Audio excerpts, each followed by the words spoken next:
Welcome back, everybody, to Brown Bag Bets, powered by Betsperts. We are your daily dose of quick hit handicapping and sports betting picks. I'm Alex Christenson, and joining me, as always, Mr. Andy Molitor. Happy Thursday, whatever.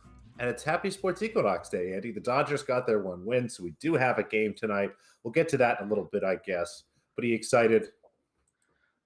Yeah, thank you again to the Atlanta Sports Organization for taking it a little easy on the lightweight Dodgers, letting them get a game. Otherwise, we would not have had it would have been a sweep, and we would not have had a sports equinox since the Red Sox and the Astros are traveling. Little squirreliness on the timeline about the Astros this morning. There's people are saying the trash can bit got replaced with a whistle. I'm interested to see the timeline just blow up about that this morning. Who knows? Like I'm not a big So, baseball, even though I'm hot as a pistol betting baseball. I'm sorry. So, Andy, did you play video games with people growing up? I'm sure that you did. Everybody else did. Oh yeah. You sit down, four people. There's four people on a screen. There's always one or two people that would screen watch, and you just had to let it go because you couldn't regulate it. Like, who cares if they're whistling and sharing signals? Like, shouldn't teams be trying to figure out what the other team's doing? And like why is this against the rules? Like, oh, we figured out he's going to throw a curve. Hey, here comes a curveball. Like, what? I prefer cheating. It's Like, it's why is that almost like cheating? yeah, the football teams try to do it all the time. They do Like, try to that's why we go. got to watch every coach go like this while they're calling plays. Like, Well, and it's like defensive coordinators, I think, tend to do this too. They try to figure out if you're going to run or pass on certain downs. right, they're all trying to figure out what the snap count is and stuff like that. Everyone's trying to learn when the center's head moves so they know what to go. Like, Unwritten rules, Alex. you Unwritten can't rules. regulate it, and why is it against the rules anyway? This is dumb, people. Oh, but by the way, robots should call balls and strikes. That's important. Let's fix that first. Let's absolutely fix that. Yeah, it was a fun one last night. I was a little worried I wasn't going to get my over, which felt like the right side for 5 innings, and then they didn't score for another four, and then obviously Atlanta opened it up a little in the top of the ninth, let out a nice little. I think it was a ground rule double, and then another home run. Rosario had quite the day. That was a lot of fun. Another baseball bet in the books, easy peasy, lemon squeezy. App State game was fun. There was way too much going on last night. I was paying attention to that. Drew, I don't remember if it was on the air or previous to recording the deep dive. We talked about the Knicks game. He talked me into a live over in that one, which needed that flurry of Thibodeau screwing up at the end to get there because I had a 226.5 at one point, which was a bad number down the stretch. Although the live total, I remember looking at it, I'm like, the live total got to like 235. I should have middled this. And then obviously it went to overtime, and that middle would have been absolutely shot to hell. So the association is back. It was a ton of fun. The Kings won outright. They almost Yes, kanged sir. it up. They almost kanged it up. That's They who did they. not. I don't think you can against this Portland. Portland might be a legit bad team this year too. There's some teams that I have some real worries for already. Otherwise, yeah, fun Wednesday. There was all kinds of sports going on, and we will have much more of the same today. It really is a great time of the year. I think that's why there's always the debate: what's the best sports month, April or October? And we're really kind of into the couple weeks of October here that really make people kind of put that in there. So it's pretty spectacular. I saw producer Dan there asking. I don't think Dame Lillard is going to request a trade. We're technically not sure he ever did request a trade. He may or may not have asked someone to ask for a trade, but I think he holds into the end of the season as kind of a point of good faith for the people of Portland. He's been pretty open about that. So I think he'll ride it out till the end of the season, at the very least. The dream of the '90s. It's I don't alive. have that song. It's alive in Portland. A lot of picks yesterday. We did 4 different sports. We're going to do probably 4 different sports again today. I don't know. Close to It's it at six least. different sports we got up to. Snuck a couple in there at the end. Yeah, Well we done did. with the Oh, young boys. yes. Well over Young three. young boys over the honestly, what's his name? Leg show was looking pretty stupid there for a bit. He said he said Bayern Munich over 0-0, or as the kids say in soccer, 0-0 at the half. Boo Goal to be hiss. found. 4-0. That one finished. Easy, easy. I Beautiful. might have parlayed those. UCL Me soccer. too. There's your Europa soccer. I might have to look at that if I'm feeling real degen. But we'll start with some tennis. Are these tonight? Are these right now? I never know. It's in Tenerife and Moscow. Yeah, it's tough. The one match, the one at the top here, we'll start through this. This will start shortly after the show. It's clocked for 12:30 right now, East Coast time. So about 30 minutes or so after we're done the show. It might be a little bit later than that, but yeah, it's in Tenerife. Greet Minin playing Aranch de Rus. Rus got us earlier in the week, but going back to the well here, Minin, unfortunately, Andy, this is not the match that she was supposed to play No. against ex-girlfriend Allison Van Uytvanck. So a little bit of bummer. That's what Andy and I hinted at earlier in the week. We're excited to see the two players that broken up with each other just before the tournament have to play in the third round. That could have been some interesting viewing. But instead, Electric. we'll just take Minute anyway. Again, Roos is kind of, I guess, riding a bit of a hot streak. I did go in and adjust some of my numbers up, but even when I do, I still have Minute minus 140, almost minus 145 in this spot. The courts look a little bit slower, but Minute's been fine. She's pretty solid on all surfaces. And as someone that does play a lot of doubles, has just a little bit more variety to her game that throws some of these players off. So I think Roos's run ends here. Again, maybe she gets us twice in the same week, Andy, but happy to back Greet Minute here, minus 110. Just looks like a really nice number. Based on my numbers. And then something Brett mentioned in the chat yesterday, I mentioned at the end of the show, we got a lot of the numbers we wanted to right away. Hats off to you if you got this at the open. The money line has actually moved a little against Alexandrova here. Again, we're indoors. It's just a great spot for her. Home, as much home court advantage, if you will, in terms of the style of the court matching up with her game and the location and all that stuff. So I played the money line. Anything, you could probably do better than plus 250. Just figured I'd throw a number out there everybody could get. Again, I like this down to like 225. The spread 4.5 games started to get to be a little bit juicy. So poke around. I don't mind the 4 there, but there's still a couple reasonably priced 4.5s out there. And then over 21. This was 20.5 when it opened. So congrats if you listen and were able to grab that. Still 21 right now, which looks just fine to me. If you have 21.5 at less than standard juice or plus money or something like that, or you've got a book that will let you sell up to 22 for plus money, I don't mind something like that either. I think we're going to have 3 sets here, most likely. Just didn't quite love that 3-set price. So going to go with the total here. And again, it's going to be 2 pretty long sets. We'll have at least a 7-5 here, if not 2 of them. Sabalenka and Alexandrova, 2 players here that don't mind kind of giving up a set with a lead and having a couple of that. So Brett also here on indoor Akate, or Ekaterina, as you might know, or Alexandrova. So Minin starting soon. Alexandrova, money line, spread, over. We'll stack all that stuff up. That will be like 4 or 5 in the morning tomorrow. Yeah, overnight money. That's right after golf is over. Honestly, I Right. tried. So I watched the end of the App State game, which was great. Kudos to that kid for kneeling when they were trying to let him score. He made the right call. They won the game. They didn't give Coastal a chance to get back in it at the very end with some last ditch stuff. Taking your win probability from 99% to 100 always feels good. Not quite 100. You can always miss the kick, I guess, but that was that. And then we had the overtime in basketball. And then I think at that point the Dodgers game was still going on too. And then all of a sudden golf is on TV because it's in Japan. So I stayed up until like 1 in the morning, man. I'm tired I was today. going to say, with everything going on, you could Champions League into, is it baseball start early enough? I'm trying to think. There's no tennis on, or maybe I don't think there's even a men's tournament. You got to There's fill a that like bunch of 5 to 7 o'clock hour. But there's a you got to bunch of fill from Europa. Champions League to NBA. Yeah, I think there might be a little gap, but there is a bunch of Europa, and technically, like, there's golf going Europa, on right sorry. now as well. There is the Euro Tour golf is going on right now. They're playing in Mallorca right So now, maybe that's how so you get 24 hours in a row. I think you could probably get 24 hours. We'll work on Speaking it. of, I don't think we have a pitcher yet for the Dodgers. So if you're gonna bet this, I'm not sure how that works. A lot of books are just action now. I know bookmakers just action on whatever. I don't think there's some of these that used to be action books where if you bet a line and the pitcher was changed and you took action, if you bet a team at minus 110 and then the pitching change made them minus 200, your bet was now placed at minus 200. Like you took the new line. Or some of the books now have just gone to, and this was kind of a change. It was last year, I feel like, where your number is your number. So if you can get ahead of the news in baseball, you can actually get some good numbers. Just obviously read the rules, know what you're betting at. But I am just I'm looking at the only game in town tonight since Red Sox and Houston will be traveling back down to the Sugarland area.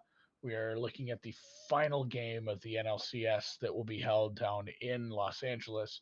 La Dodgers minus 140, Atlanta plus 120. I bet this at almost plus 140 last night when this opened. I didn't think that was a very good number. I asked some other people; they didn't think that was a very good number. So I'm still probably gonna make a case for it at plus 120. I don't know who is going to pitch for the Dodgers. It probably is maybe another opening thing by Corey Knebel, who's been just fine, I guess. But the adjustment from the last time we saw this, I mean, essentially the same pitching matchup in Game One against a bullpen who's not as rested right now. The price just didn't get flipped quite right. And obviously, that game was in Atlanta.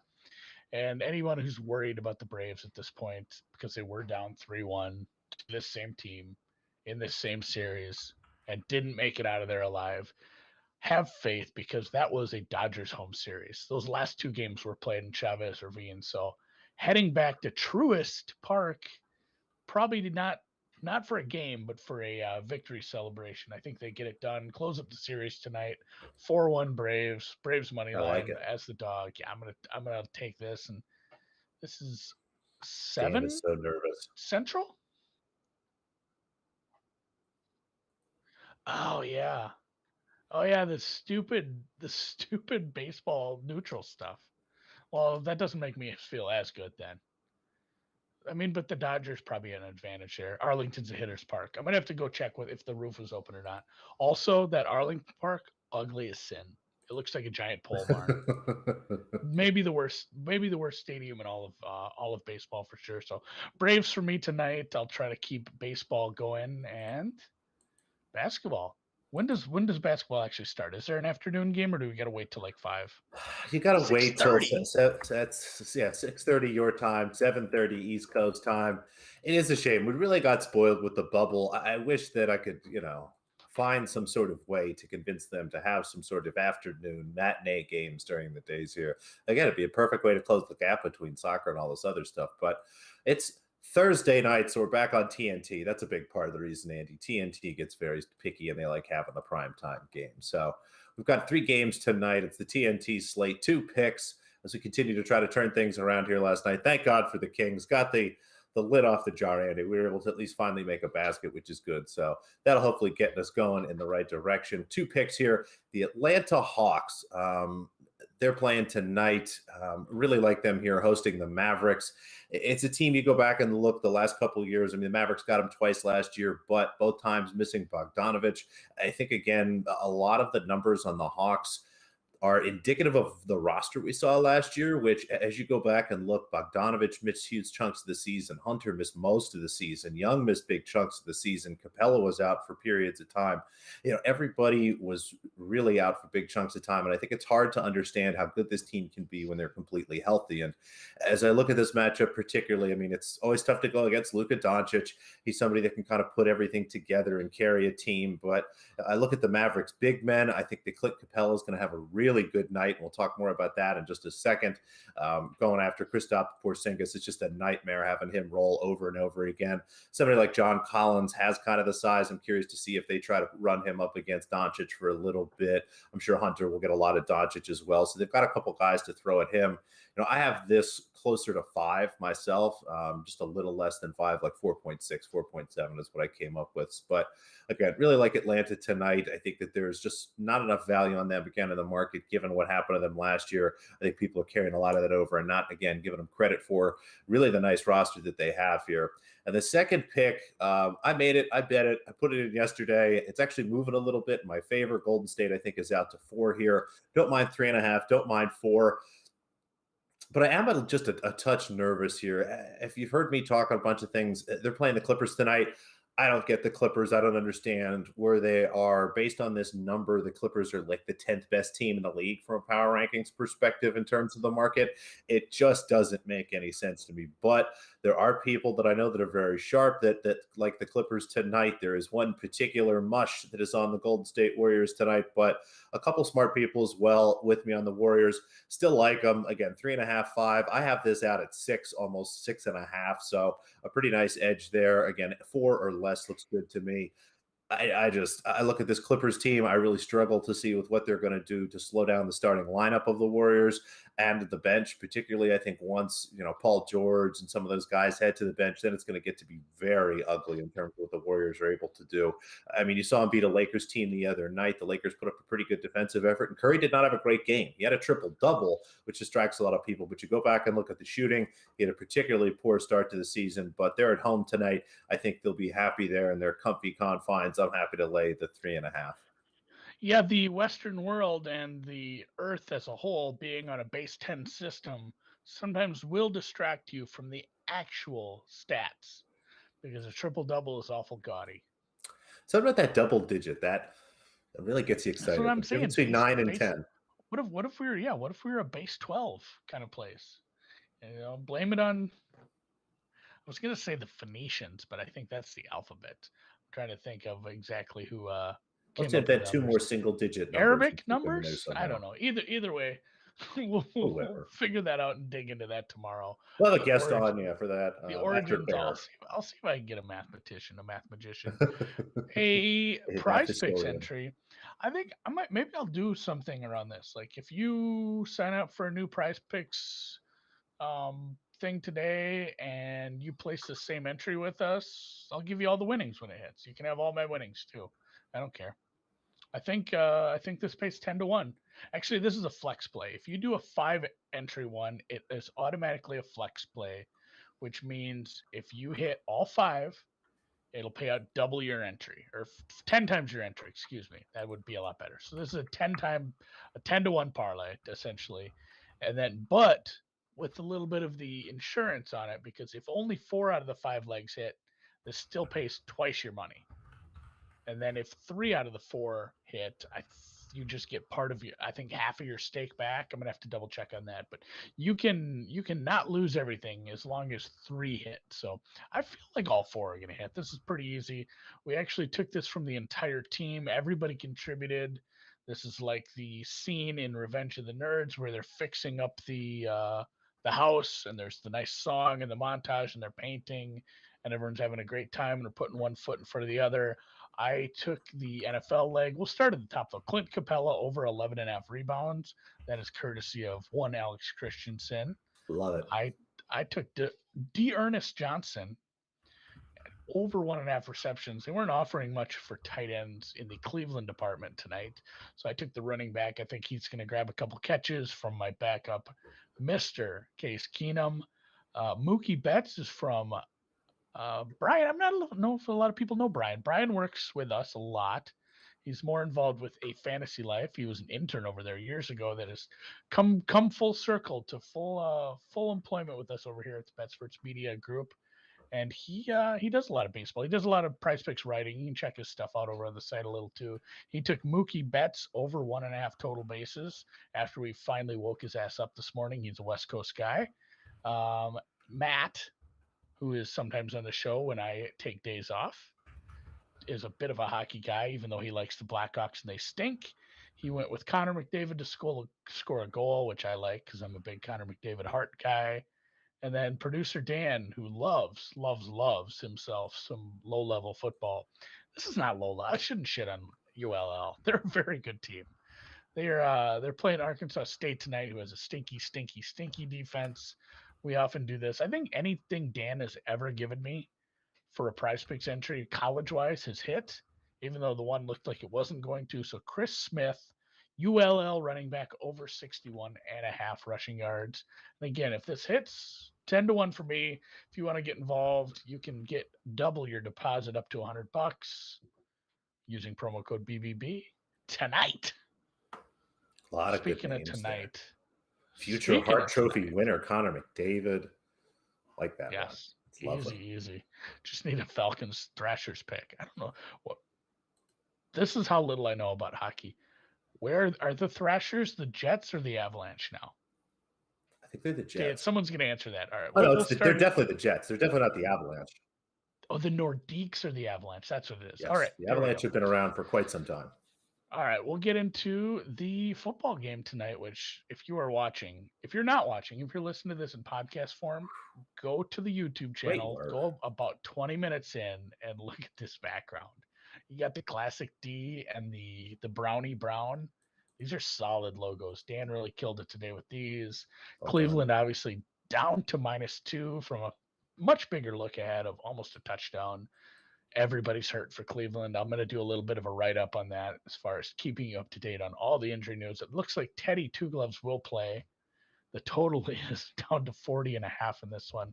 They're not expecting much out of these teams with a lot of offensive injuries and some middling results on offense from Denver. Obviously, they looked like shit. They looked like shit against the Raiders. They looked like absolute excrement at times. So this might be a bit of a stinky Thursday night football, but that's what Thursday night football is all about. I'm still tempted to take some Cleveland. I got to dig into a couple more injuries later. And I don't know if I'm going to be betting this outside of halftime. I do know I will be betting first touchdown scored. And that's where I'm relying on super co-host Alex Christenson to guide me to, oh God, I love that we have Keenum on here. Let's go. All right. Take me through it. Yeah, I will just add on, Andy. We got spoiled. The Eagles Buccaneers game was so much fun, and we were so excited to see good football. Now we're back to, God, it could just be teams running twice into stacked boxes and incomplete passes and lots of punts. I will ask you, did you bet no touchdown in this game? Did you think about that? I know you love that. I know the degenerate in you is wants that. I feel like 100 to defensive, 1. like not first touchdown, no touchdown, but I'm tempted to bet both defenses to score, like parlay it. I thought about that. I did. Now, the problem with betting them for first touchdown scoring in general is these teams don't really turn the ball over a lot. You start to look at it without Baker Mayfield on the field. I mean, that really takes away the number one turnover driving player for the Browns. The other side of the ball, Teddy Two Gloves is not somebody who fumbles, throws a lot of picks. I think we've seen a couple more than normal this season for him, but two very conservative offenses that don't turn the ball over. So kind of cross those off. But as you looked at the matchups here, a couple things stuck out to me. If you're going to score a touchdown against the Browns, it's going to be your receivers. They do a nice job against the tight ends. Again, they're very focused on running backs and controlling some of that. So happy to take the top two target receivers here for the Denver Broncos. Sutton, you can find this as high as 12. I think it's even single digits someplace. So look around, and this is really where I draw the line. Don't go really any lower than 12. If you want to play some 10, it's 10's probably the right number. I think there's still some value at 12. Tim Patrick at 15 again. I was actually hoping for a better number than this. But I have these two guys at basically the same price. Once you get inside the 20-yard line, the target share becomes very similar. I think from a matchup perspective, given how the cornerbacks stack up, it should be nice for Patrick here. So happy to take both of these, the Broncos wide receivers. You look at the other side of the ball here, from Cleveland again. As much as I think there's going to be a lot of running here, and you think you'd get a decent price on Dearness Johnson, but everybody knows he's going to get a lot of the work. So he's in single digits. The defenses are going to be expecting this, but the Broncos generally pretty poor against tight ends. And I know that we have a different quarterback here, so maybe it might be Njoku, but he just doesn't get the work, doesn't get the snaps. He's really just not on the field the same way that Hooper is. 22 to 1's a nice number. You can find at least 20 to 1 at a couple different places. The 22 is kind of a best number, but yeah, 20 to 1, 18 to 1 or better looks fine to me on Hooper. And then we're going to take the two quarterbacks here. Andy, Teddy Bridgewater had 5 rushing touchdowns last year, is someone that is always happy to try to sneak it in, doesn't mind trying to rush in, and somebody that defenses really aren't thinking about. That's not in the playbook to make sure that Teddy Two Gloves is not going to be running around and doing stuff afterwards. So any number better than 30 to 1 on Teddy looks pretty nice. Case Keenum, again, there's 145 out there. There's some 40s, some 30s, any number 30 to 1 or better. He is someone in the few games he plays, scores touchdowns at a higher rate than a lot of other quarterbacks. And both of these defenses, again, have given up quarterback rushing touchdowns in a couple games already this year. It just doesn't seem to be in their plan. And again, I don't think, similar to Bridgewater, that the Broncos are going to be coming out game planning a lot of Case Keenum runs. So I like both of these numbers quite a bit. Again, as I'll say every time we talk about this, quarterbacks and tight ends, if you don't know what to do, like a bunch of those this week, plus a couple wide receivers. And I actually did play anytime touchdown score for all three tight ends, Fant, Hooper, and Joku. Basically, one of them hits, I'm up. Two of them hits, I'm very happy. If all What was three the hit, number on Fant? they were all above. Like they were all in that over two, but a couple were a little I'll over join you on three. I'm Fant. gonna have to If double Fant's check. better than 2 to 1 to score a touchdown, that's a pretty nice wager. He'll be a good DFS guy, maybe a sneaky captain. I don't know anything about DFS, but I can't imagine a lot of people are thinking Noah Fant tonight. I try.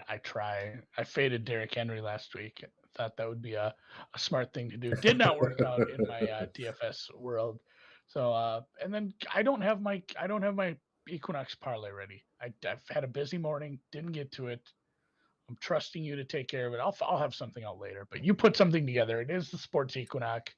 If you don't put a Sports Equinox parlay in, you will have bad luck So the rest of the year. that's That's right. just math. And Science. yeah, run me through this. And you can go with some chalky money lines. It doesn't matter. It's the Sports Equinox parlay. You do what you want. It's like man, team, horse. You do what you want. Do what you feel. Do what's in your heart. It's in a way, yeah, but there's not too many options here. You've only got 3 NBA games tonight. You've got Milwaukee playing Miami. That's pretty closely lined. I kind of think that game might go over, but I didn't like a side there. I talked about the Warriors against the Clippers, and I talked about the Hawks. I like the Hawks much better here, so we'll grab them. Go to the baseball game. We only got one baseball game, Andy. I liked your bet on the Braves. I thought about adding that, but I just went for the Braves team total over 3.5. The Braves have had no trouble scoring against this Dodgers team all series. And I think, tonight's game basically comes down to whether or not the Dodgers can score 5 or more runs. I think the Braves get their 4 or 5 runs. Can the Dodgers score 5 or 6? So Braves team total over 3.5. More than happy to plug in the money line there. There's a bunch of hockey games, Andy, but as we've said before, I don't know anything about hockey. A bunch of my smart hockey friends are all stacked hands here on the Avalanche. Mr. at English Math Dual PhD, Alex Moretto, and I forget who the third guy was. Apologies. That's just someone they say is smart. I don't actually I follow think him maybe yet. so money, Yeah, so many sports. picks, so many sports, something like that. Nice Apologies, Canadian sir. guy. I'll have to get in there and follow. But yeah, Canadian consensus here, always a good thing. So Canadian consensus for the Colorado Avalanche. We'll toss them in, and the Browns. I look at this game tonight. Yes, I think it's going to be really ugly. Thought about tossing the under in here, but I don't know. It's one of those games again. I think pretty quickly when you're talking about a total of 40, if you have a 24-point first half, you're just in a terrible spot there for the second half. So instead of going for a total, I really like the Browns just to win this game. I think that people are overestimating the loss of Baker Mayfield. Yes, he's a very talented guy, and of course, it'd make the Browns a better team. But given what this team wants to do, the defense is fine. They don't need Baker Mayfield. The offensive line, probably really won't notice too much whether it's Baker Mayfield or Case Keenum back there. And the running backs really don't care who's handing them the ball. I mean, yes, you need a quarterback, but Keenum's fine. He's a career backup. He is someone that knows how to come in, manage a game like this. I just think the Browns are in a really nice spot here at home. You've got Denver away from the friendly confines of Mile High. I just think the Browns, top to bottom, are probably the better team, and we're just maybe overestimating here a little bit the drop in value from Mayfield to Keenum. So that's all together. You put them together, depending on where you look, you should be able to do at least 10-1. Apologies if you can't find a Braves team total. I don't know why that wasn't open. I guess with the undecided pitcher, a few places were not willing to hang that, but I found it at a couple spots. You may have to wait a little. Some places are reticent to hang some of the derivatives when they That's don't what I was know looking for. who the pitcher is. I think it'll be Knable. With that, God, loaded show. We went like a half hour today. A lot to talk about. I mean, it's a Sports Equinox. Longest show ever, not featuring Drew Dinsick. Yeah, or God, I had to think the other guests that went along. We've had a couple that had a lot to say, which is fun. But yeah, just a loaded sports day. We'll let you go. Thanks for everyone who watched. Thanks for everyone in the chat. If you are on YouTube, do give us a thumbs up. If you haven't subscribed, hit that subscribe button. If you're listening on a podcast, you keep your eyes on the road. Jesus, it's dangerous out there. It's raining here. Could be dangerous conditions where you are too. I don't know. We'll catch you tomorrow. It's a Friday. We'll go Send in your questions. Heavy college football. Yeah, hit us with some questions if you have any, and we'll be sure to ask the bear. Bear down. Bear down. Bear down.